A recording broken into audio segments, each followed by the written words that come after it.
Hello there, I'm Nick, and this is the Game Apologist, where we look for the good in bad games. And Sonic 2 isn't a bad game. Thanks for watching. Be sure to like and subscribe. Share this with all your friends and family, even though they probably don't give a rat's puckered patoot about video games or any of your hobbies, you little weirdo. Why am I even doing this episode? It's Sonic 2. Doesn't need me to come to its defense. This was released only a year after the original game. Sonic 2 propelled the Hedgehog to peak popularity. That brief moment in time when Sega was outselling the untouchable, unstoppable Nintendo. Now, this moment in game history may have come and gone as quickly as the Hedgehog himself, but it's an important moment all the same. It was here that Sonic would forever cement himself in gaming history, regardless of how bad things would get down the line. Sonic became more than a video game. He became a full-on entertainment icon. The legendary Archie comic run began around this time, as well as the cult classic Saturday Morning series, and that other one. The first game was the turning point for Sega, but with Sonic 2, the world truly fell in love with the Hedgehog. No, I don't care if people are starting to second guess its quality. I've already rambled on about this crap for a half hour in the first Sonic video. We really don't need another video stroking the spiky ego of this game. It's good! Who am I kidding? I love talking about this crap, and I sure as hell have plenty to talk about when it comes to this radical pincushion. Besides, I said we'd be looking at every single Sonic game, and this is next on the list. Now, normally, I like to tackle all the negatives in a game before getting to all the positives, but I'll be honest with you guys, there's really not a lot of bad here. Game isn't perfect, not saying that at all, but these are more nitpicks than anything else, so we're just gonna sprinkle them in as we go along. If you're jumping in fresh, how you doing? Welcome, thanks for coming by, but if you have some time to spare, check out the first Sonic video, because I'll be referencing that every now and then, like right now for instance. Why is this game so much more beloved than its predecessor? What's different in Sonic 2 when compared to Sonic 1? Well, right off the bat, the spin dash. Probably the most important addition this game has to offer the gameplay of the series, which is pretty impressive considering all the other stuff we're going to get into later. The spin dash alone makes this game superior to the original. Having trouble getting momentum? Just make your own. Awesome. Now you could argue that this takes something away from the challenge of building momentum and the reward that comes with it and all blah blah blah blah blah blah. Whatever. The spin dash is incredibly satisfying. This game wants to keep you moving quick, and you can tell that not just with the spin dash, but also with the level design. Where the first game still had a lot of trappings of traditional platformers, the sequel sheds all of the fat. Just comparing the first zone of this game to the first zone of the previous title, you can see it's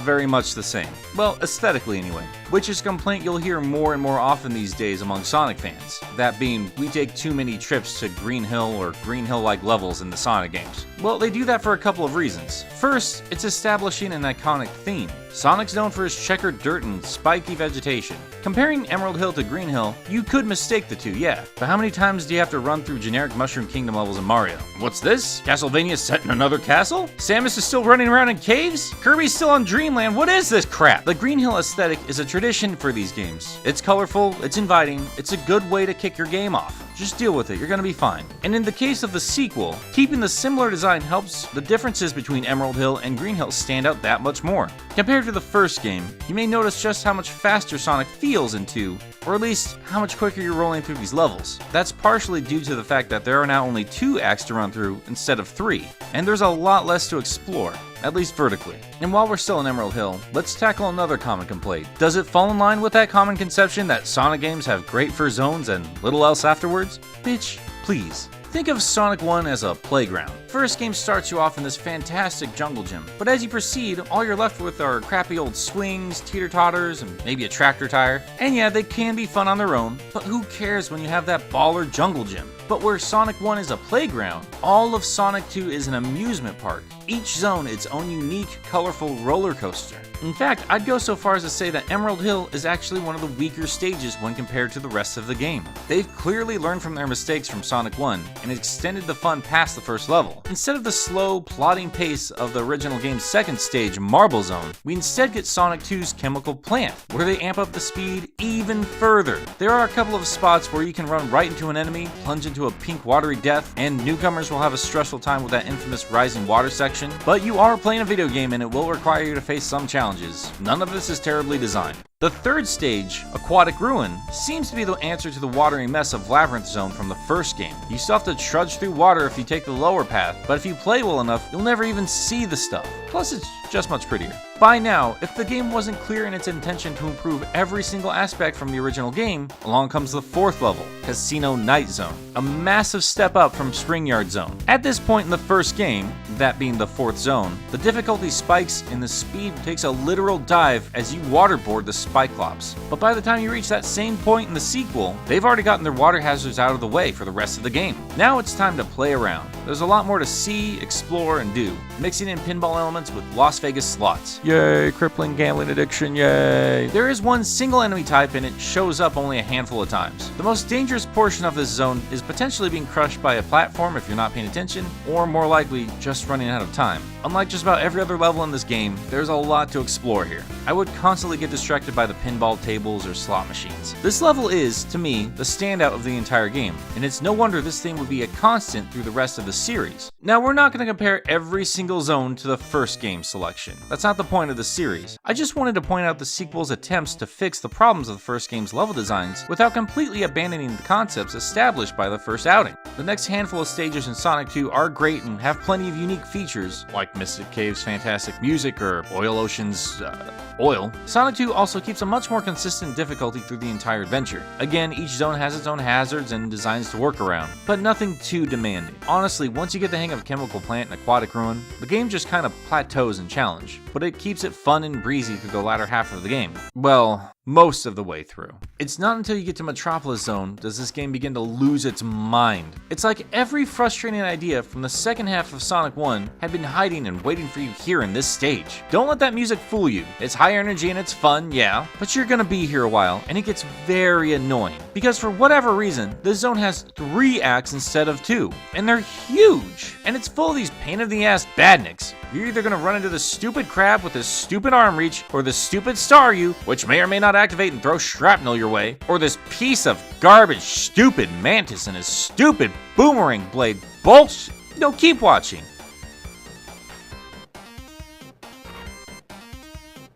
You sit right there. I had to go through this. No, I had to do this. You're sitting right there. Look how long this takes.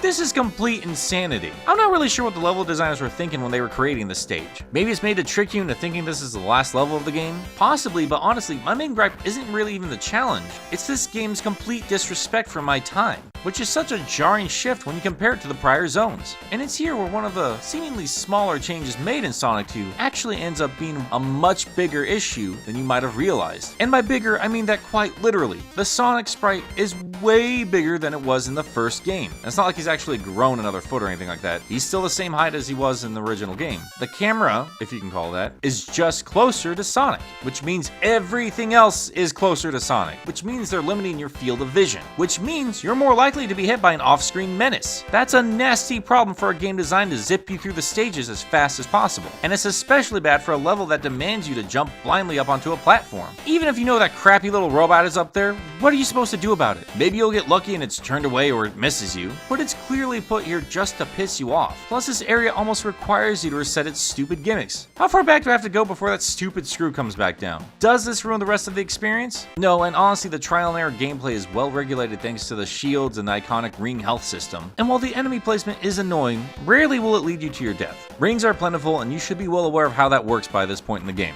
And the pitfall deaths aren't too frequent. This level will actually loop itself a lot of the time instead of just flat out killing you. Something I've always loved about these games is how they always give you something new the entire adventure, and that remains true once you leave Metropolis. But unfortunately, the last couple levels have some frustrations in them as well. Sky Chase does what no Sonic game should do, and forces you to go at the level's pace, not your own. It's unique, certainly, and these little turtle bots are just about the best thing the series has ever created, but it's awkward, and if you die, well, you don't have any checkpoints up here. Sorry, pal. But hey, it's not exactly hard and it's over pretty quickly. Thankfully, this is only 1 act long, as is the next stage, Wing Fortress. This level, I've got some mixed feelings about. You're still doing stuff you haven't seen in any other part of the game, but it does pull some nonsense that really isn't up to skill, like flinging you towards empty pits. Great, super neat, thanks. This might be the great grandpappy of all the cheap pitfall deaths that you'll be finding in later 3D Sonic games. A staple I'm not very fond of, but we'll get to that in due time. I remember having a lot of problems in this stage just because I didn't know what to do next. Can I pass under that fire safely?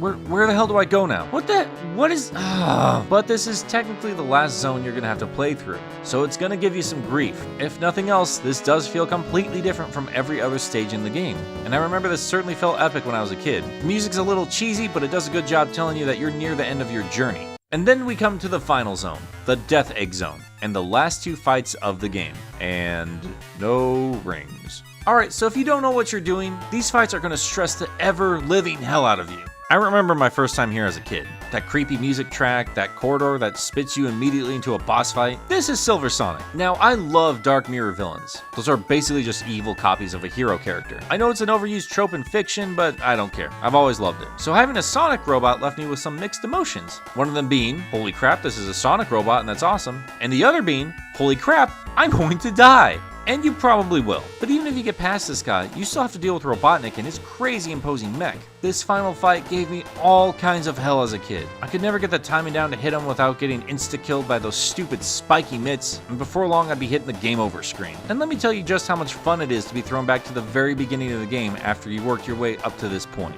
It's not fun. Now if you're finding yourself stressed and getting wrecked, just pause the game and take a break. You can't be impatient here if this is your first encounter. It's the last boss. It's tough as hell. Once you get the pattern down for these 2 little bastards, things actually get a little easier. Just take your time, get confident in your movement, and you'll beat these 2 in no time. Now, fans are split about this final encounter. Some feel it's a fair challenge. Others feel the difficulty spike is just a bit much, especially considering the rest of the game is nowhere near this hard. It made sense to have no rings in Sonic 1, but here, feels pretty inconsistent with the rest of the game, but it does give you quite the sense of accomplishment once you conquer Robotnik for the final time. And with that, you beat the game. And depending on how many Chaos Emeralds you got, you'll either be mocked again or get a better screen. Spoilers, this screen, I'm embarrassed to say, is something I did not see until I was an adult, because I never had the patience to collect all of the emeralds in this game. If you remember in the first game, if you collect 50 rings and can make your way to the end without getting hit, you can have access to a bonus stage. Beat all 6 of these stages and you get these shiny little suckers.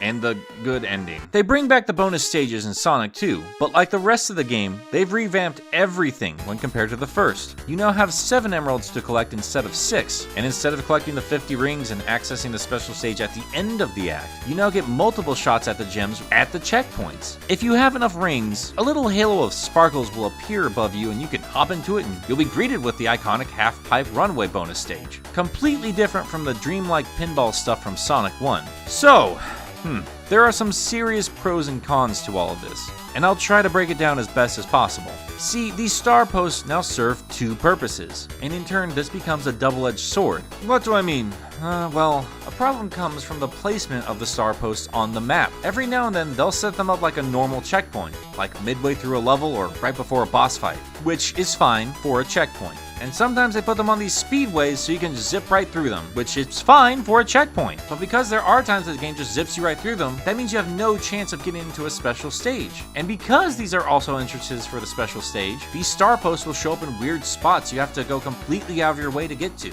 There are levels I went through without ever seeing a single star post, which isn't great if you die and have to start at the beginning of the level again. But there are other checkpoints that are set up just a few seconds after the start of a level, or set on a platform right above the other. Now if you're emerald hunting, that's perfectly fine, but as checkpoints, that makes 0 sense. On the flip side, if you encounter a star post further into the level before touching any previous star posts, any of the previous ones you missed will automatically have been activated. And that's great as a checkpoint, because that means the game will put you in the furthest point in the level if you ever die. But as a special stage entrance, you just missed out on all of those chances to get a Chaos Emerald, making it completely pointless to backtrack. Not that you can most of the time anyway. These levels are so focused on speedways, you'll often find it impossible to go back. And even if you get into a special stage, good luck grabbing all 7 emeralds. First couple bonus stages are easy enough, but after that you're gonna have to rely a lot on memorization to get through these frustrating stages. I know this game technically gives you way more chances to get the emerald than the first game, but honestly, the first game is nowhere near as luck-based as these are. And Sonic 2's bonus stages are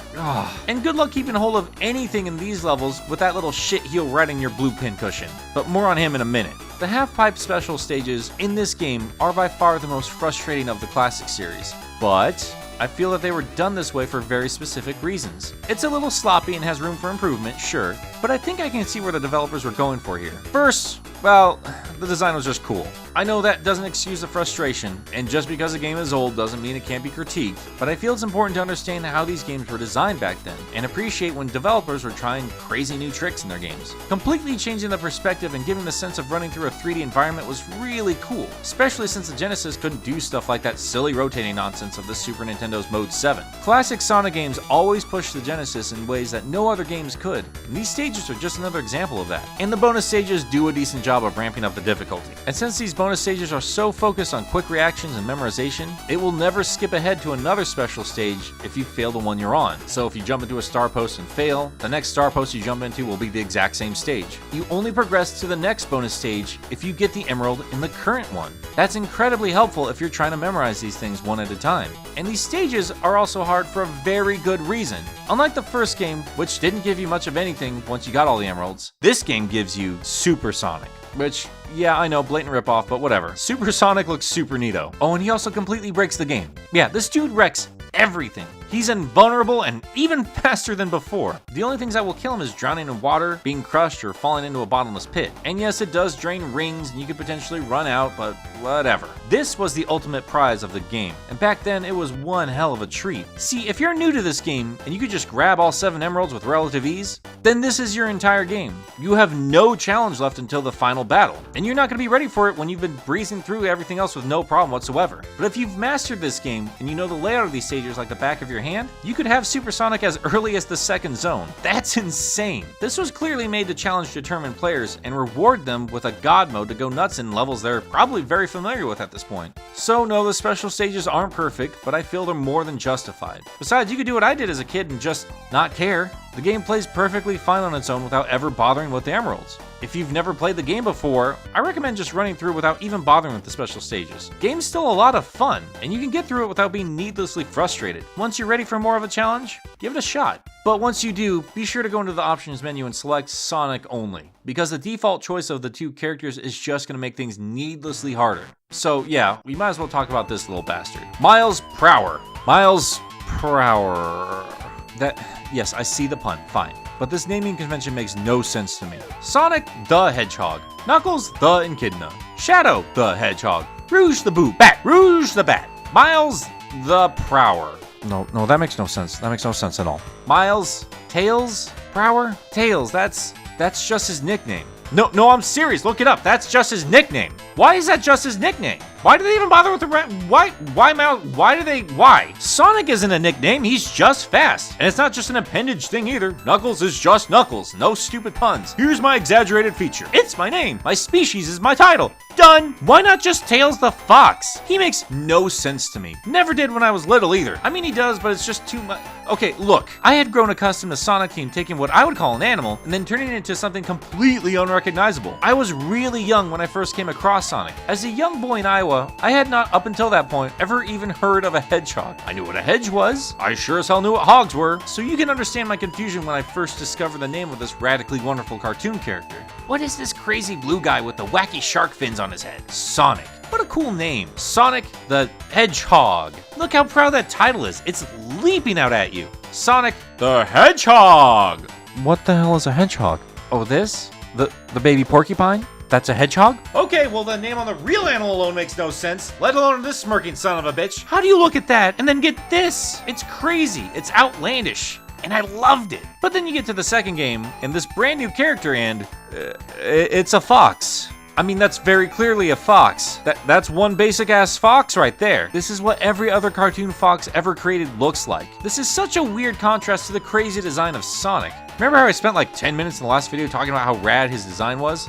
I've got nothing here. There's nothing interesting about the design of Tails. He even has 2 separate eyes. That's disgusting. Why is he even called Tails? What the hell's happening? How is he doing that? Oh, that's okay. He's got 2 tails, and he can use them as a propeller.